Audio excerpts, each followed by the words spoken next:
Of Christmases Long, Long Ago is my new book arriving for the 2025 Christmas season. Find out what Christmas was like centuries ago. Sneak preview, it was weird and spooky and rowdy, kind of gross sometimes. Find it wherever books are sold in hardcover from Lyons Press and audiobook from Recorded Books. It's Christmas as you've never seen it before, and it makes a great gift. I'm Brian Earl. This is Christmas Past. The televisions were on that Christmas Eve. That was nothing new. Television had become part of Christmas decades earlier. Families gathered around flickering RCA consoles and Boston brownstones, the picture snowy, but the moment clear. In Kansas farmhouses, the glow of the TV flashing blue frames on the wall. On the south side of Chicago, 3 generations squeezed onto a plaid sofa, watching a grainy image crawl across the screen. In suburban ranch homes, the news came through the static. Earlier that year, they had gathered around those same sets to watch reports that the Tet Offensive had erupted in Vietnam. They had watched, stunned, as a Memphis balcony became a shrine to Martin Luther King, and again as Robert Kennedy collapsed in a hotel ballroom in Los Angeles. They had watched footage of riots in Chicago and Berkeley, of student uprisings in France, and tanks rolling into Prague. In October, hundreds were gunned down in a plaza in Mexico City.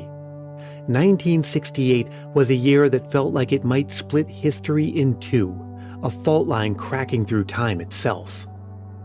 But now, on Christmas Eve, nearly a third of humanity tuned in to something different. 1 billion people watched the transmission come through, grainy, delayed by distance, but unmistakable. The voices of 3 men drifting into dens and living rooms. 3 men who had traversed afar, farther than anyone had ever gone, and who were delivering a message 240,000 miles from home.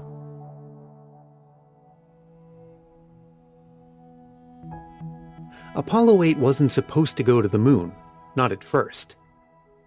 Originally, it was a test flight meant to remain in Earth orbit, a trial run for a lunar module that would eventually land on the moon. But the lunar module was behind schedule, and the decade was almost out. President Kennedy promised that before the decade is out, we'd land a man on the moon and bring him back safely. The clock was ticking, so NASA changed course. George Low, the manager of the Apollo spacecraft program office, proposed something radical. Why not skip the lunar module entirely? Instead, Apollo 8 would fly to the moon, orbit it, and return, testing deep space communications, navigation, and the performance of the Saturn V rocket in a lunar environment. Along the way, they would photograph the moon's surface, scouting for potential landing sites. It was audacious, risky. Even now, with the benefit of hindsight, it's hard to overstate what they attempted. A journey into the darkness, into the unknown.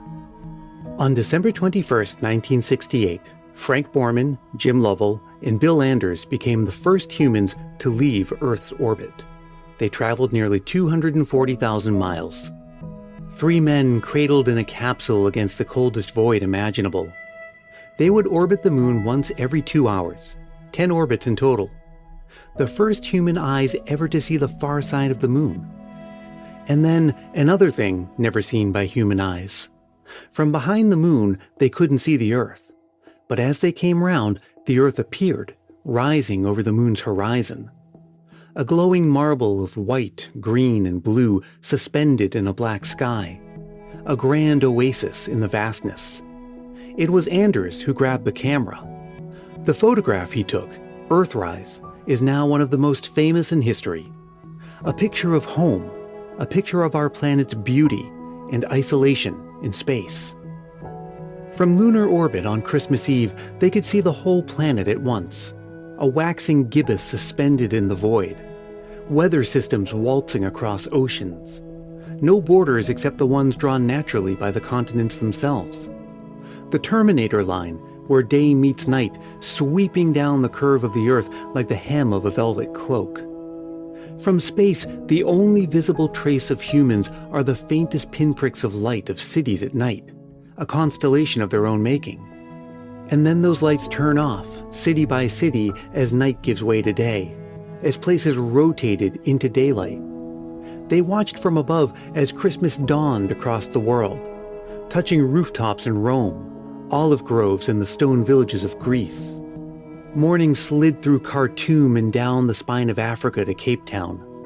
Further west, night still held a Labrador in its grip, the snow-covered forest of Quebec dark and still, while in Caracas, the lights of a tropical city blinked beneath the sky, waiting for the sun to find them.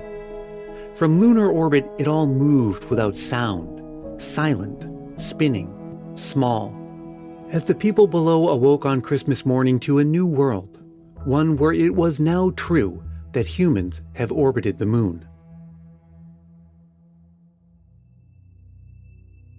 From the beginning, we have looked up. Before there were telescopes, there were stories. Around desert fires and under stone ceilings, ancient people charted the stars. They gave them names. They told of hunters chasing bears, of gods pouring water from the sky, of twins, scorpions, and ships sailing through heaven.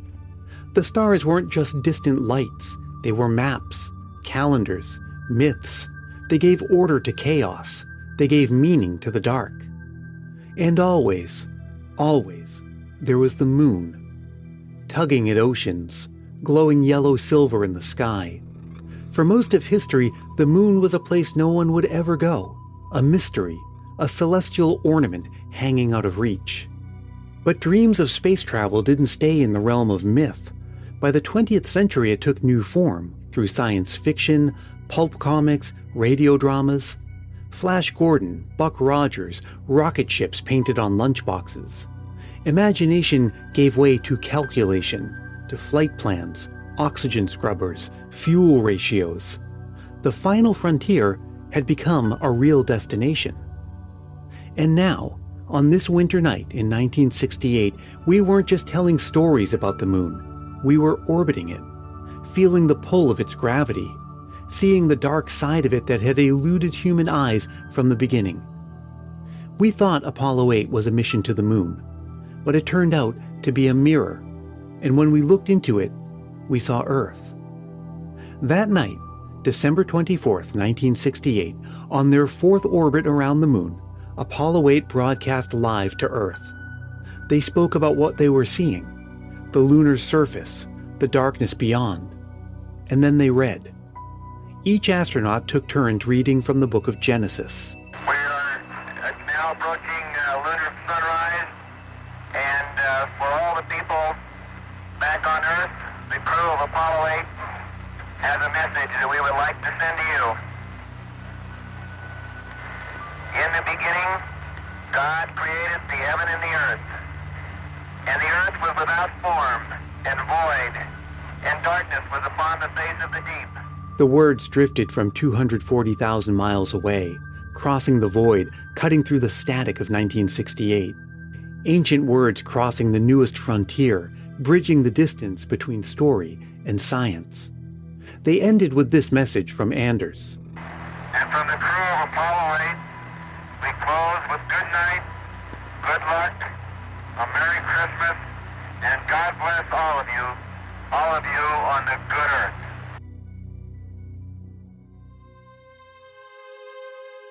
In the early hours of Christmas morning, Apollo 8 fired its engine again, leaving lunar orbit and beginning the long return home. When the burn was complete, Lovell radioed, "Please be informed there is a Santa Claus." The message was lighthearted, but it also meant something deeper. They were safe. They were coming home. The gift of their return was already wrapped and on its way. The astronauts splashed down in the Pacific 4 days later. Time magazine named them Men of the Year, and even now people say Apollo 8 saved 1968. Because for all the death and division of that year, there was also this: 3 men in a tin can reading scripture to the world from the dark side of the moon, reminding us that we all live on the same fragile spinning ball, that beneath our differences lies a shared hearth in a common home. Anders would later say, "We came all this way to explore the moon, and the most important thing is that we discovered the Earth." And that photograph, the Earthrise, didn't just inspire awe. It helped launch the environmental movement. It gave shape to a new kind of activism, not for a country or a cause, but for a planet, for a blue and white and green sphere that suddenly seemed small enough to hold in our hands, fragile enough to break.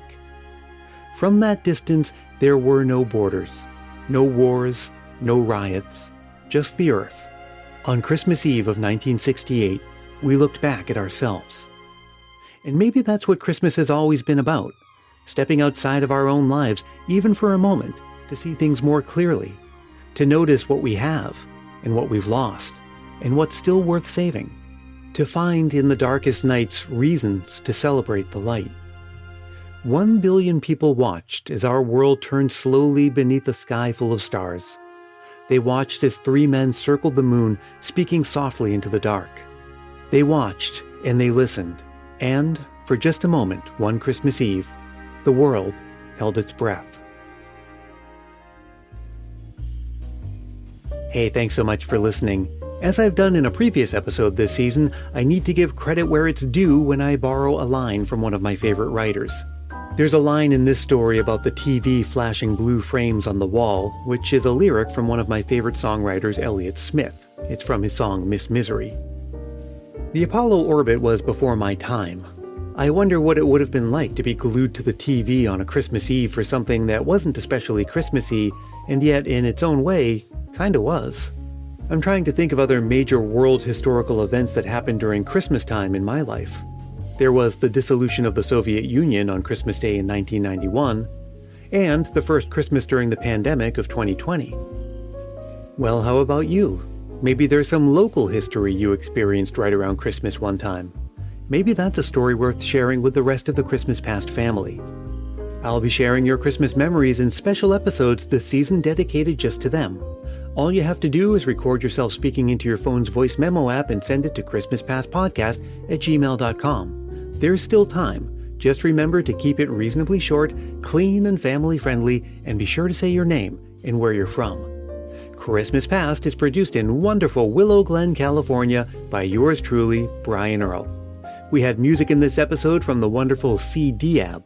His song, You'll Never Come to Dorset, appears on the album Imero from Tonal Union Records. Thank you very much to C. Diab and also to Julie Blake at Aura for making it possible to include the song in this episode. Check this episode's show notes for links to discover more about C. Diab. I hope you've been having a wonderful Christmas season so far. Drop me a line anytime. I always love to hear from you, and I do my best to respond to every message I get. You can send me an email or connect with me on your favorite social media platform. If you don't see me there and you think I should be, get in touch and let me know. And if you're really feeling the Christmas spirit, why not help more people discover this show? It's as simple as telling a friend about it or leaving a rating and review. If you do leave a review, I'll send you a Christmas Past sticker, and a handwritten Christmas card is my way of saying thanks. Reach out for details, and until we meet again, may your days be merry and bright.